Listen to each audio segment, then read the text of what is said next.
Programang ito ay rated SPG. Striktong patnubay at gabay ng magulang ang kailangan. Maaaring may masiselang tema, lengguwahe, karahasan, sexual, horror o droga na hindi angkop sa mga bata.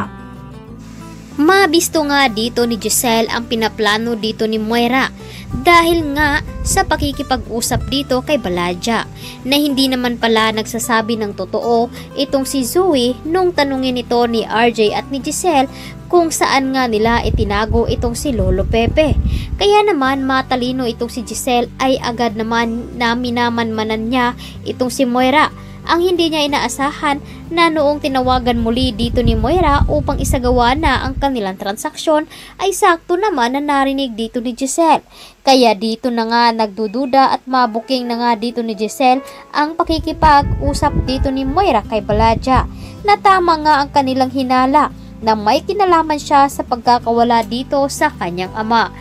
Samantalang, bago pa man dumating itong si Zoe at Moira sa Apex ay nagkaroon muna ng pagtatalo itong si RJ at Giselle dahil naisip dito ni RJ ang mga sinasabi dito ni Carlos na wala nga daw siyang kwentang ama kaya si Carlos ang nilalapitan dito ni Zoe upang makahingi nga ng advice at makapagsabi sa kanyang mga problema. Kaya naman agad na pinagsabihan dito ni Giselle itong si RJ na naniniwala siya sa mga sinasabi dito ni Carlos dahil nga nagpapanggap lamang itong si Zoe. Hindi maintindihan dito ni RJ at hindi nga siya naniniwala na may kaugnayan nga itong si Zoe dahil nga sa nangyari nila noon na pinapahiya dito ni Zoe itong si Giselle at sa mga kasinungalingan na ginawa dito ni Zoe kay Annalyn. Samantalang, nag-uusap rin naman itong si Annalyn at si Doc Lendon.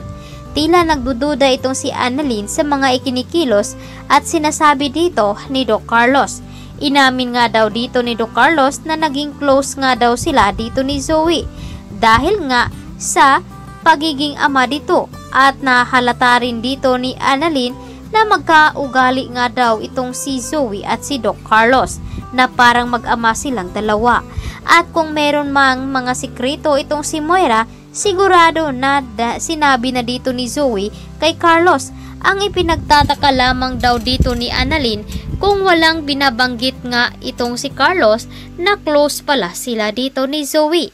Ngayon lamang siya na nagsasalita na kasal na nga sila dito ni Lynette. Tinatawagan naman dito ni Annalyn ang kanyang ina ngunit hindi pa rin ito sumasagot.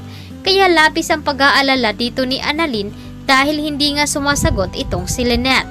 At doon naman sa bahay ni Carlos ay pilit naman na ipinagdadasal ni Lynette ang kanyang sarili na sana ay huwag siyang mapahamak dahil gusto pa niya makasama ang kanyang anak. At nakuha naman dito ni Harry ang mensahe na sinulat dito ni Lynette sa kanya at agad niyang nabasa na nagsulat ito ng tulong.